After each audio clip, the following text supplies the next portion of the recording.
Você é dos que gosta de dormir e fazer soneca? É bom, certo? Há poucas coisas fundamentais para viver. Oxigênio é uma delas, assim como comida e água. E há o sono. Mantenha um animal acordado por muito tempo e ele vai morrer. Teoricamente, o sono não deveria existir, já que durante o sono o animal fica vulnerável à predação. Os cientistas ainda divergem sobre como o sono evoluiu. O certo é que o sono tem impacto em todo o sistema do corpo.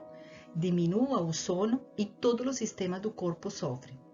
Parece que o sono é um estado para reparar os sistemas colocados sob estresse quando acordados. Olá, aquófilos! Hoje, nosso tema é o sono, especialmente o sono em tubarões. Animais que sabemos necessitam estar em constante movimento para respirar.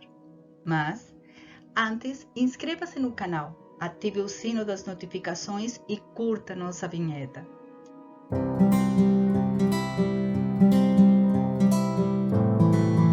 Os tubarões não podem parar de nadar por duas razões. Primeiro, os tubarões não têm bexiga natatória para poder flutuar. E segundo, para respirar em geral, devem abrir e fechar a boca enquanto nadam. Sobre a respiração nos peixes, assiste o vídeo do canal Aquófilos, aquele vídeo do professor Josebal Leite. Vai ser muito interessante. Mas se os tubarões necessitam estar nadando constantemente, então eles não podem dormir?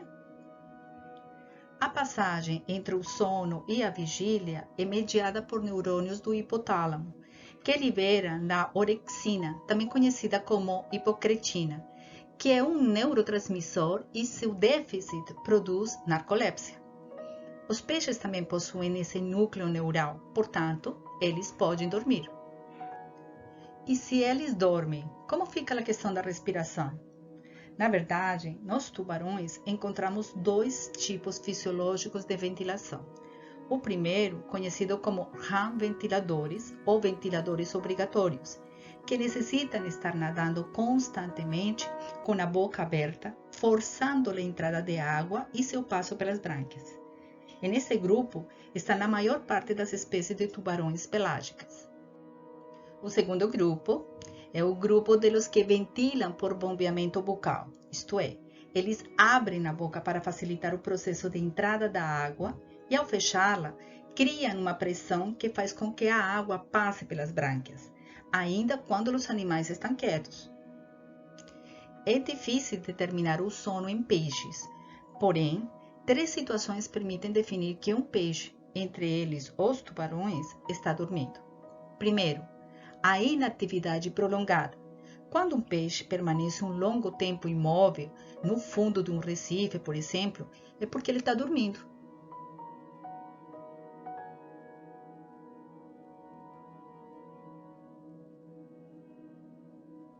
No caso dos tubarões de hábitos pelágicos, com metabolismo alto e que realizam migrações, é comum que entrem nas correntes marinhas e o fluxo da água os transporta sem que eles tenham que fazer qualquer tipo de esforço, baixando um pouco o metabolismo, entrando em períodos de descanso.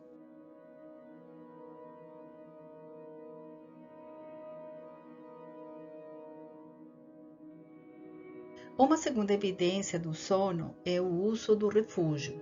Os peixes, quando descansam, buscam algum refúgio ou lugar oculto para se proteger.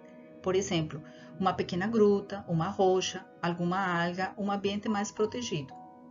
Na década de 70 do século passado, um pescador da Ilha das Mulheres, em Yucatán, México, observou tubarões dentro de uma caverna, imóveis e aparentemente adormecidos. Foi assim que surgiu a história dos tubarões dormentes de Yucatán. Na verdade, os tubarões estão em um spa, uma estação de limpeza, e aproveitam para dar um cochilo. Nas cavernas existem correntes de água doce que diminuem a salinidade da água, situação inofensiva para os tubarões, mas que mata os parasitas da garganta e da pele que eles possuem.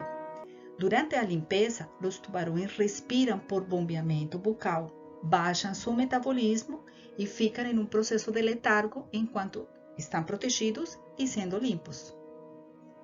Uma terceira evidência do sono é a diminuição da sensibilidade. Quando dormem os peixes, diminuem sua sensibilidade a estímulos, de modo que não reagem aos eventos que acontecem a seu redor, a menos que sejam muito notáveis. Em muitos casos, diminuem sua taxa metabólica, diminuindo a frequência cardiorrespiratória.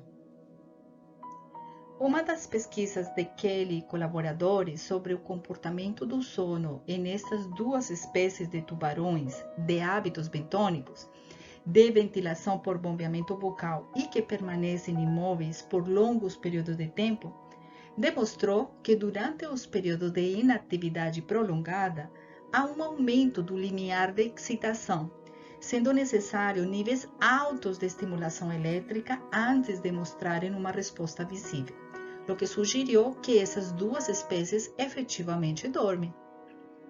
O gasto energético reduzido decorrente do repouso sustentado e da taxa metabólica reduzida durante o sono deram origem à hipótese de que o sono desempenha um papel importante na conservação de energia.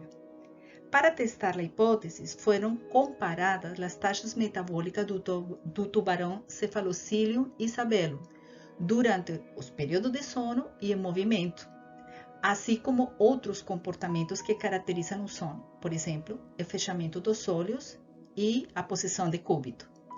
No geral, a taxa metabólica mais baixa e uma postura corporal plana, deitado, refletem o sono nesta espécie e confirmam a hipótese de conservação de energia. Já o fechamento dos olhos é uma indicação mais pobre, isto é, não todos os tubarões dormem de olho fechado. A diferença nos dois mecanismos de ventilação em tubarões, os ventiladores obrigatórios e os de bombeamento bucal, levantou a dúvida sobre as implicações no estilo de vida para os ritmos circadianos. Assim, foram comparadas estas 5 espécies em ritmos circadianos de luz e de escuridão controlados. Das espécies ventiladoras obrigatórias, o Galeorhinus galeus nadava constantemente na mesma velocidade e percorria as mesmas distâncias durante o dia e a noite, enquanto que as outras duas espécies, a de Mustelus e o Squalus, nadavam mais devagar à noite e percorriam uma distância menor. Já os que têm bombeamento bucal mostraram preferência noturna por nadar. Ficou evidente a diversidade de respostas aos ritmos circadianos, mas ainda sigue sendo uma incógnita suas consequências no sono dos tubarões. Embora a maior parte das pesquisas deixem claro de que de uma ou outra forma os tubarões possuem fases de sono e que evolutivamente conseguiram resolver o problema da ventilação durante esses períodos de tempo, ainda ficam muitas perguntas para serem respondidas, mas para tanto é necessário desenvolver mecanismos tecnológicos para a observação desses animais na natureza e registrar sua atividade cerebral e relação com a fisiologia cardiorrespiratória.